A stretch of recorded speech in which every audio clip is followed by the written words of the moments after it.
Perkenalkan, nama saya Auzanul Areva. Saya dari mahasiswa Universitas Sari Mutiara semester 4. Berikut saya akan menyampaikan materi mengenai akuntansi keuangan lanjutan 1. Yang pertama adalah kombinasi bisnis. Pengertian dari kombinasi bisnis adalah penggabungan entitas-entitas bisnis yang sebelumnya telah terpisah. Kemudian alasan dilakukannya kombinasi bisnis ialah pertama, untuk mengurangi biaya, kedua, menurunkan risiko usaha, ketiga, mengurangi waktu tunda, keempat, menghindari pengambil alihan, kelima, mendapat aset tidak berwujud. Kemudian bentuk-bentuk kombinasi bisnis. Yang pertama, merger. Merger itu adalah apabila terdapat satu perusahaan yang mengambil alih seluruh operasi perusahaan yang lain. Kemudian ada consolidation. Ini ketika apabila dibentuk satu perusahaan yang baru sebagai pengambil alih aset dan operasi dari dua perusahaan. Yang kedua, investasi saham akuntansi dan pelapor investor. Investasi ekuitas yaitu di mana investor menyelenggarakan investasi yang berkelanjutan. Kemudian pada umumnya, prinsip-prinsip akuntansi yang diterima umum atau GAAP mewajibkan digunakannya metode ekuitas untuk memperhitungkan investasi lebih dari kepemilikan 20%, tetapi kurang dari kepemilikan pengendalian 50%. Kemudian, investor juga menggunakan metode ekuitas untuk memperhitungkan investasi perusahaan induk secara internal dalam perusahaan anak.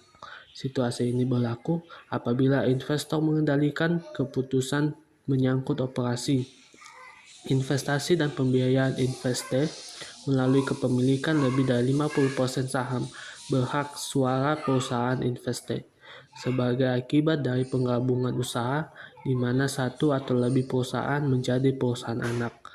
Kemudian bab ini membahas akuntansi perusahaan induk atas perusahaan anaknya menurut metode pembelian, tetapi tidak membahas laporan keuangan konsolidasi. Kemudian introduksi laporan keuangan dan konsolidasi. Laporan keuangan konsolidasi. Yang pertama, manfaat bagi pemilik dan kreditor entitas induk. Kemudian tidak menjadi perhatian utama bagi non-pengendali ataupun kreditor entitas anak. Manfaat bagi pemilik dan kreditor karena adanya penyajian laporan entitas anak yang terpisah. Laporan keuangan konsolidasi adalah laporan keuangan kelompok usaha yang di dalamnya aset, liabilitas, ekuitas, penghasilan, beban, dan arus kas entitas induk dan entitas anak disajikan sebagai suatu entitas ekonomi tunggal. Kemudian entitas anak. Entitas anak merupakan suatu perusahaan menjadi entitas anak pada saat ada perusahaan lain yang memiliki pengendalian atas saham biasa dan hak suara yang beredar. Pada akuisisi 100%, investor tetap melanjutkan kegiatan operasionalnya sebagai entitas hukum yang terpisah. Entitas anak atau afiliasi melanjutkan usaha sebagai entitas hukum terpisah dan menyiapkan laporan keuangan tersendiri. Entitas anak, entitas induk, dan entitas investasi. Entitas anak adalah entitas yang dikendalikan oleh entitas lain. Kemudian entitas induk adalah entitas yang mengendalikan satu atau lebih entitas. Entitas investasi adalah entitas yang memperoleh dana dari satu atau lebih investor dengan tujuan memberikan investor tersebut jasa manajemen investasi. Mengatakan komitmen kepada investor bahwa tujuan bisnisnya adalah untuk menginvestasikan dana yang semata-mata untuk memperoleh imbal hasil dari kenaikan modal, penghasilan investasi, atau keduanya.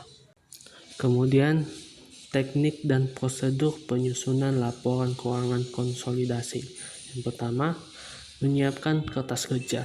Dalam menyiapkan kertas kerja ini, laporan yang dimasukkan ke dalam kertas kerja ialah laporan laba rugi, laporan laba ditahan, dan laporan posisi keuangan. Kemudian kolom-kolom yang diperlukan. Yang pertama, entitas induk, entitas anak, kolom DR dan CR untuk jurnal eliminasi dan konsolidasi.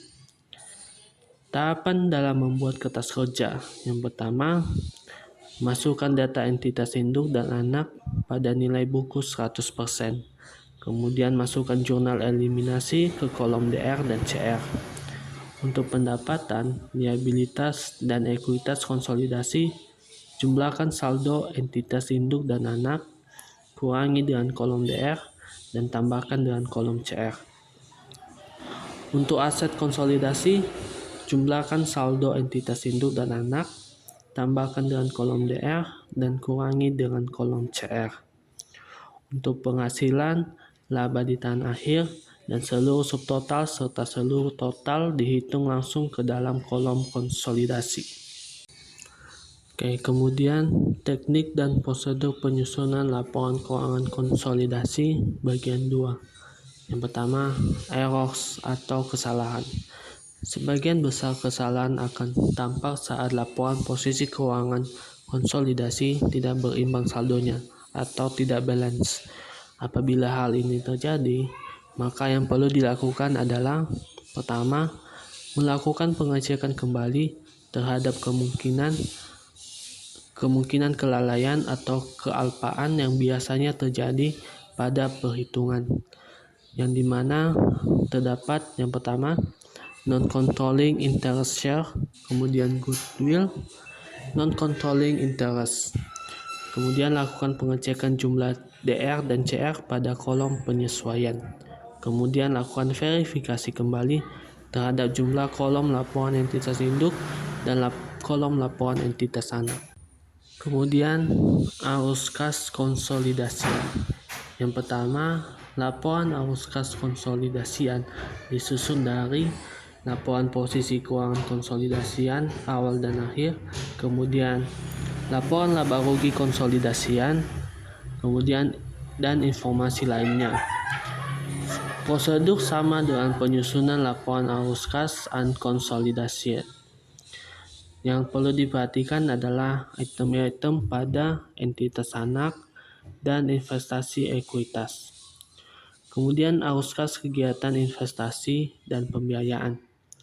Arus kas kegiatan investasi termasuk kas yang diperoleh dan atau yang dikeluarkan karena adanya entitas anak, termasuk kas yang diperoleh dan atau yang dikeluarkan karena adanya equity investors.